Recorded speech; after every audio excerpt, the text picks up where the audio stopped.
Also got you on the KDUS AM 1060 app and on the KDUS AM 1060 YouTube channel. So a bunch of different ways for you to hop into the program here today. We talked in hour number one about the closer competition that we are going to see play out over the course of spring training. But there is another competition that is going to play out during spring training. That is because the Diamondbacks have 7 starting pitchers for 5 spots. Now, some of you might look at that as poor roster management. Some of you might be wondering why Jordan Montgomery is still a member of this team, why he is still on this roster. I look at this as a huge opportunity and the perfect thing for this team. The National League West this year is going to be a 12-round championship boxing fight. It is going to be a slugfest. It is going to be 162 games of pure chaos. That's at least how I view the National League West. I do not think that the Dodgers are just going to roll over everybody else. I think the Diamondbacks will be heard from. I think the Padres will be heard from. I think the Giants will do their best to be heard from. You have a division full of everybody but the Rockies that are trying to compete in the National League. 12-round championship level fight. All season long. All year long. It's going to be that. It is going to be a battle until the last possible second. If you are going to shock the Dodgers, if you are going to somehow take it to them for the full 162 and bring this to the last week of the season, it is going to take everything that this team has. Now, luckily, I think they've got enough in the tank to be able to do it, but it's going to take everything. So if it's going to take everything, why not start that process right now? Why not have maximum competition from the get-go? You want to beat the Dodgers? You want to win the National League West?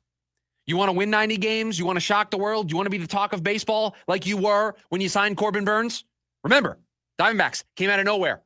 Nobody talking about them signing Corbin Burns. Shocked the entire baseball world when they landed him on a 6-year, $210 million deal. You want to shock the world again? Everybody is anointing the Los Angeles Dodgers as the kings of the National League. I have said on record that I think if they stay healthy and they play to their talent level on the back of their baseball cards, they could break the single-season wins record. That's a lot of ifs, though.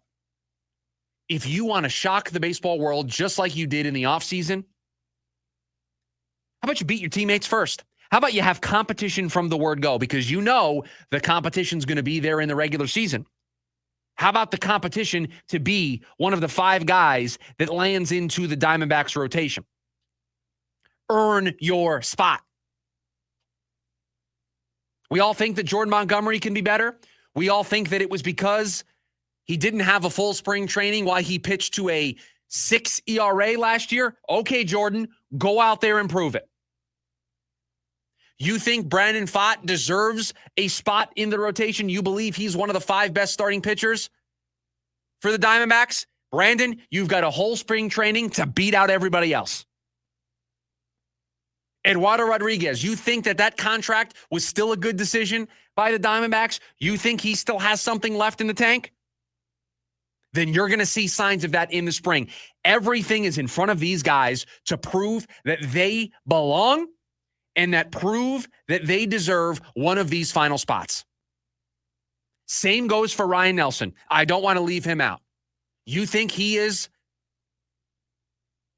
the under-the-radar guy in this rotation? You think he's not being talked about enough?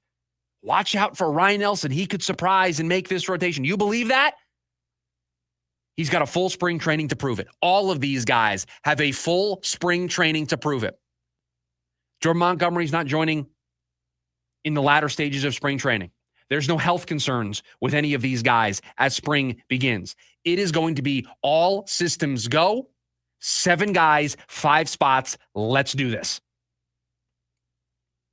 You have 2 Cy Young candidates at the top of this rotation that are going to breed competition. There is going to be a competition just to be the best inside the walls of Salt River Fields. There's going to be a competition to just be the best inside the walls of Chase Field. You have 2 Cy Young candidates. You have 2 of the best pitchers in the National League and 2 of the best pitchers in all of baseball manning the top of your rotation. If you don't think that's going to bring out the best, or at least it should bring out the best in everybody else, that's why you go out and sign Corbin Burnes. That's why you don't trade Zach Gallen ahead of free agency. You roll the dice and you let it play out for one more year. I think this is exactly what this team needs. I think this is perfect. Let's look at it, right? We don't think. We know. Corbin Burnes, rotation spot. Zach Gallen, rotation spot. Merrill Kelly, rotation spot. We think those 3 guys are locks. And Torey Lovello said yesterday, one of the other important things that he said, 6-man rotation off the table. They are not going to do that. Now, there's pros and cons to that, right? If you go to a 6-man rotation, you can manage innings.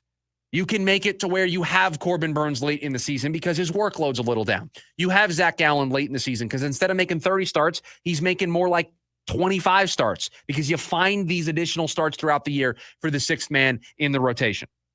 So you can keep the innings down, you can keep guys fresh, and we don't need a history lesson. We watched it last year.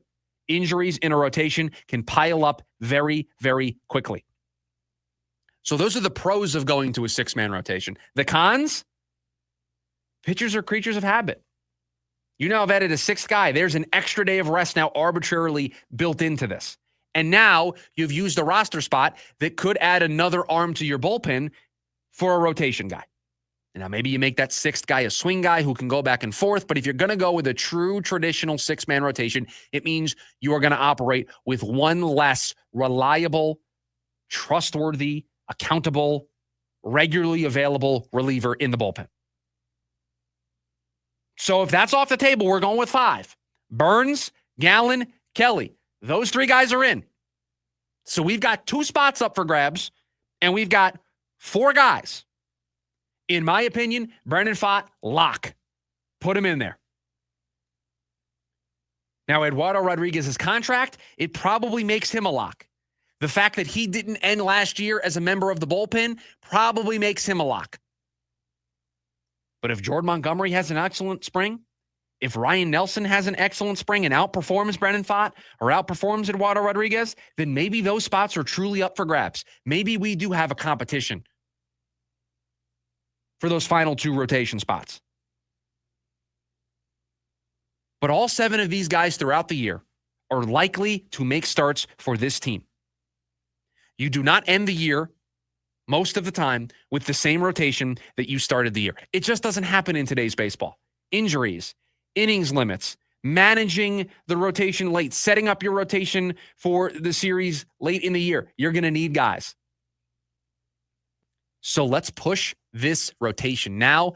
Let's push all 7 of these guys to be their best right now so that when we get to September, let's back it up. When we get to August, and you're playing key series against the Dodgers, and you're playing key series against the Padres, and you're playing the Giants, and maybe you draw the Phillies. I don't have the Diamondbacks schedule up in front of me, but you're playing those key games in August and September against divisional opponents that this team is already battle tested.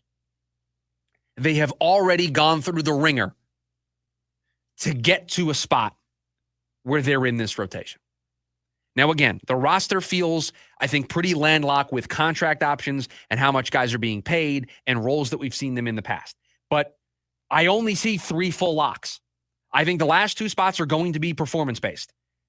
I give Brendan Pfaadt an advantage because he's been there, done that, made 30 starts last year. I give Eduardo Rodriguez a upper hand because of his contract and because he hasn't really been a reliever in his past. Jordan Montgomery in the bullpen last year. Ryan Nelson has minor league options. There are easy ways to get out of those 2 guys being in the rotation. So the upper hand, the advantage for those final 2 spots, go to Brendan Pfaadt, go to Eduardo Rodriguez. But if those guys have terrible springs and the other 2 guys have excellent springs, then we're going to have some tough conversations. But let's have it. Let's hash it out. Let's have this battle over spring. Let's be battle tested for the 12-round championship fight. You want to get ready for a boxing match, a championship fight? You don't go easy in training. You manage it, but you push yourself. You test yourself to when we get to the 10th, 11th, 12th rounds. You have that little extra. So I think the closer battle and the rotation battle that we're going to see play out here over the rest of spring, I think it is perfect. I think it is exactly the message that this team needs to send, that Torey Lovullo needs to send up. We are going to be in a dogfight all summer. It is going to be a battle. You are going to earn it. If you're going to win 90-plus games, if you're going to improve on last year, if you're going to be relevant in the National League West, you are going to earn it. So we're going to start earning it now. I think it is the perfect message for this team. Perfect message. So we'll see how it plays out over the course of spring.